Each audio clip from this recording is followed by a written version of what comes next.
sini ada satu contoh yang ingin saya tunjukkan, iaitu negatif 1 ditambah dengan 4.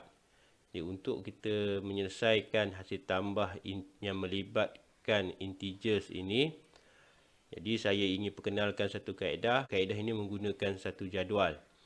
Okey, jom kita tengok bagaimana cara untuk kita selesaikan. Okey, daripada sini negatif 1 tambah 4, kita dapat tahu bahawa ini adalah negatif 1. Okey, saya bulatkan dengan marker merah. Dan ini adalah positif 4. Okey, saya bulatkan dengan marker biru. Okey, seterusnya saya akan bina satu jadual seperti berikut. Dan saya akan letakkan kawasan di sini adalah negatif. Dan saya akan letakkan kawasan di sini adalah kawasan positif. Okey, selepas pada itu, apa yang perlu saya lakukan adalah saya akan masukkan nombor-nombor ini ke dalam kawasan-kawasan yang telah saya tetapkan. Saya akan masukkan 1 kat sini. Dan saya akan masuk sini 4. Okey, kita letakkan 1 ni tak perlu letak negatif sebab 1 ni dah memang berada di kawasan negatif. Begitu juga dengan 4, dia sudah berada di kawasan yang positif. Okey, sekarang ni apa perlu saya buat ialah di sini ada 1, di sini ada 4. Jadi saya nak hapuskan negatif 1 di sini, saya perlu wujudkan nilai 1 dekat sini. Sebabnya saya tahu bahawa negatif 1 kalau tambah 1 sama dengan kosong. Sebagai contoh, kita tengok garis nombor. Negatif 1 bila kita tambah dengan 1, dia akan dapat kosong. Okey. Jadi, untuk saya nak hapuskan 1 dekat sini, iaitu negatif 1 di sini, saya perlu wujudkan positif 1 dekat sini. Jadi, untuk nak wujudkan positif 1 dekat sini, saya kena modify 4 ni supaya ada nilai 1 di sini. Jadi untuk nak wujudkan 1 ni, saya terpaksa modify 4 ni. Okey, saya potong. Saya tahu 4 ni sebenarnya adalah 1 tambah 3. Saya letak dalam keadaan macam ni. 1 tambah 3 adalah 4. Jadi saya dah berjaya wujudkan nilai 1 dekat sini. Sebab bila saya wujudkan nilai 1 dekat sini, saya dah boleh hapuskan nilai 1 ni disebabkan oleh ini. Okey. Dan akhirnya saya akan dapat jawapan saya adalah 3. Dan 3 berada di kawasan positif. Dan saya boleh jawab sini adalah 3. Jadi bila kaedah ni kita guna, kita takkan silap lah. Ada setengah orang dia tersilap. Dia tak tahu positif ke negatif dan sebagainya. Sebab dia tak biasa dengan keadaan begini. Sebab sebelum ni duk biasa 1 tambah 1, 1 tambah 3. Ataupun 2 tolak 1, 3 tolak 2. Dia dah biasa semasa di sekolah rendah dulu. Tapi bila dah masuk integers ni, bila melibatkan nombor negatif dan positif, pengiraannya agak mengelirukan juga. Jadi dengan kaedah ni boleh bantu para pelajar untuk menguasai tambah tolak yang melibatkan integers. Okey, kita pergi ke contoh yang lain. Okay, sekarang kita ada negatif 3 dan juga 6. Okey, seperti biasa saya akan lukis satu jadual ringkas. Okey, di sini saya letak negatif. Kawasan di sini saya letak positif. Jadi untuk negatif ni saya akan tengok 3 lah. So saya akan isi sini negatif 3 sini. Dan positif saya akan rujuk pada sini 6. Okey. Baik. Sekarang ni yang nak saya hapuskan adalah 3. Okey, untuk saya nak hapuskan 3, saya perlu ubah 6 ni supaya adanya 3. Dan nak wujudkan 3 melalui 6, saya boleh ubah 6 ni sebenarnya adalah 3 tambah 3. Okey. Sekarang ni saya dah boleh hapuskan 3 ni dengan 3 ni. Kenapa? Sebab saya tahu negatif 3 tambah 3 adalah kosong. Kalau kita tengok garis nombor, dia akan jadi macam ni lah. Negatif 3 tambah 3. Tambah 1, tambah 2, tambah 3. Akhirnya dia akan jadi kosong. Jadi jawapan saya adalah 3 dan 3 ni adalah positif. Dan saya tahu negatif 3 tambah 6 adalah 3. Nampak menarik kan? So kita pergi contoh yang lain. 3 tolak 5. 3 tolak 5 Sini negatif, sini positif. So, kita tengok 3 ni adalah positif, kita isi kat sini. Dan negatif 5 ni adalah negatif, kita isi dekat sini. Okey, sekarang ni saya nak wujudkan 3 lah di kawasan sini. Okey, sini saya tak boleh wujudkan 5. Okey, saya boleh wujudkan 3 dekat sini. So, saya ubah 5 ni sebagai 3 campur 2. So, ini adalah 5. Okey, jadi saya potong ni. Saya boleh hapuskan. So, saya dapat akhirnya jawapannya adalah 2. Dan 2 berada di kawasan negatif. Jadi, saya boleh jawab sini adalah negatif 2. Okey, mudah. Kita tengok contoh lain untuk lebih faham. Okey, 4 tolak 7. Jadi, saya akan buat satu jadual lagi. So, ini adalah positif 4. Sini adalah negatif 7. So, negatif, positif. 4 adalah positif, 7 adalah negatif. So, sekarang saya akan wujudkan 4 di sini.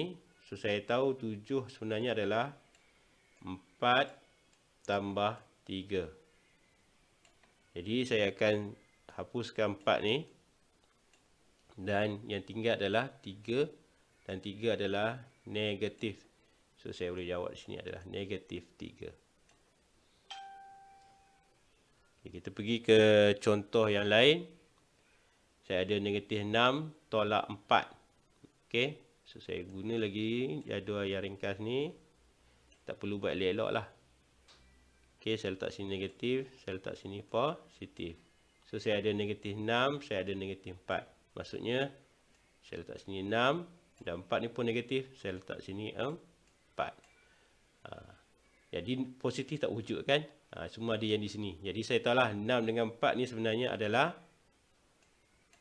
6 dengan 4 ni adalah 10.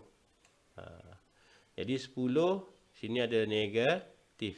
So, jawapan kita adalah negatif 10. Okey. Dan seterusnya, kita tengok contoh yang seterusnya. Kita ada negatif 5 tolak 3. So, saya lukis jadual yang ringkas juga. Kita ada negatif, kita ada sini positif. So, negatif 5, sini 5. Negatif 3, sini 3. So, kita ada 5, 3 je. Dekat semuanya dekat kawasan negatif. Jadi, kita tahu bahawa 5 dengan 3 ni sebenarnya akan menghasilkan 8. Jadi, jawapan kita adalah 8. Dan ianya adalah negatif. Negatif 8. Okey, kaedah ni sebenarnya untuk bantu pelajar-pelajar yang tak berapa mahir dengan hasil tambah tolak, boleh menggunakan kaedah ni. Sekiranya membuat berulang kali latihan, kamu akan lebih faham dan mungkin kaedah ni hanya untuk membantu supaya kamu nampak gambaran yang sebenarnya dan akhirnya mungkin dalam berapa banyak latihan yang kamu lalui, kamu akan lebih mahir dan tak perlu pun buat jadual. Okey. Seterusnya, cikgu nak tunjukkan satu contoh yang lain.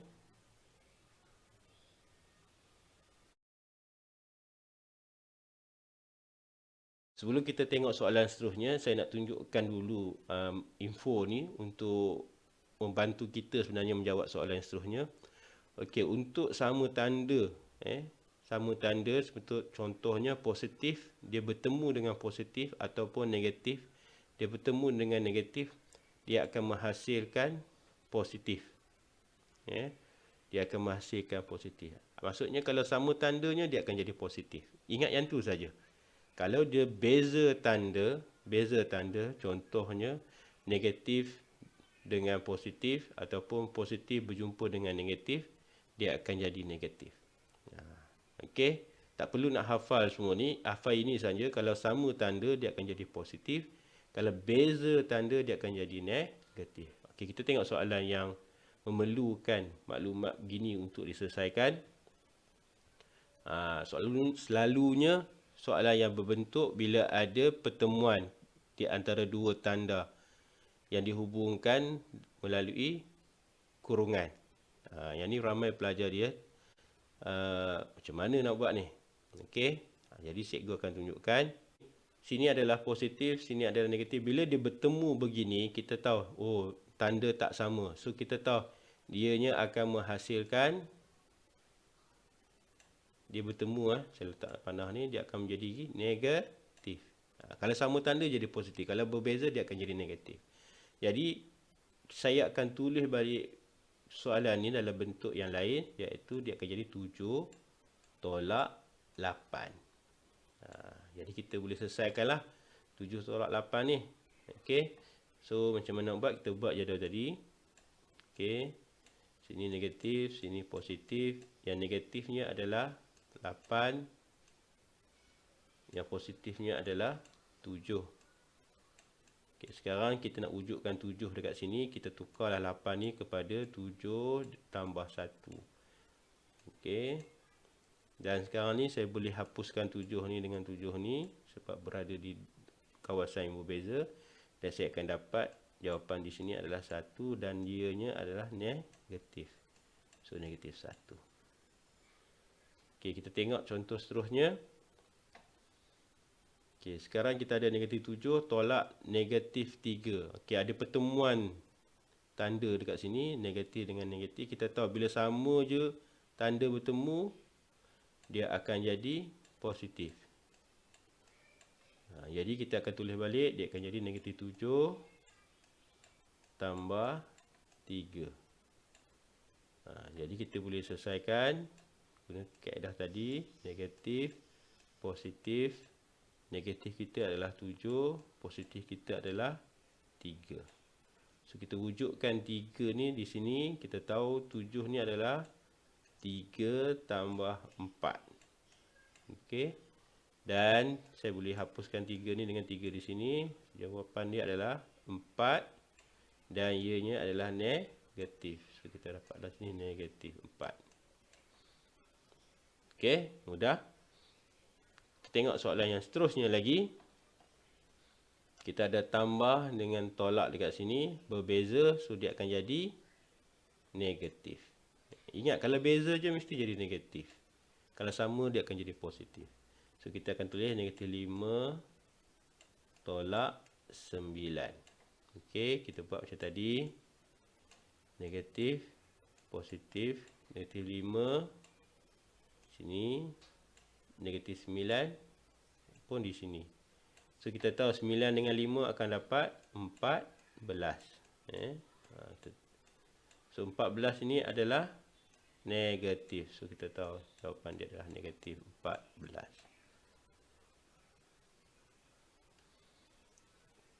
Kita ada 2 tolak negatif 9. So negatif dengan negatif ni adalah sama tanda. So dia akan jadi positif. Dia akan jadi positif. So kita ada tahulah, kita akan dapat 2 tambah 9. Yang ni tak perlu buatlah garisan tadi. Sebab dah yang ni kita biasa tengok. Jadi 2 tambah 9 ni adalah 11. Jadi anak-anak, itulah kaedah yang saya ingin kongsikan. Jadi boleh cuba kaedah ni. Buat banyak latihan. Sekiranya banyak latihan dibuat, insya-Allah mungkin tak perlu lagi nak lukis jadual ringkas tadi. Okey, ini just latihan ni untuk memberi kefahaman kepada pelajar dan juga kemahiran. Semoga anak-anak boleh menjawab soalan yang melibatkan integers, iaitu positif nombor dengan negatif nombor. Jadi itu saja daripada cikgu. Sekiranya ada salah silap dan kekurangan daripada saya melalui rakaman ini, cikgu minta maaf. Dan jangan lupa subscribe channel saya dan juga jangan lupa komen, berikan pendapat dan juga jangan lupa share pada rakan-rakan yang lain. Jadi itu saja daripada saya. Kita jumpa lagi pada video akan datang untuk tajuk-tajuk yang lain. Assalamualaikum warahmatullahi dan salam sejahtera.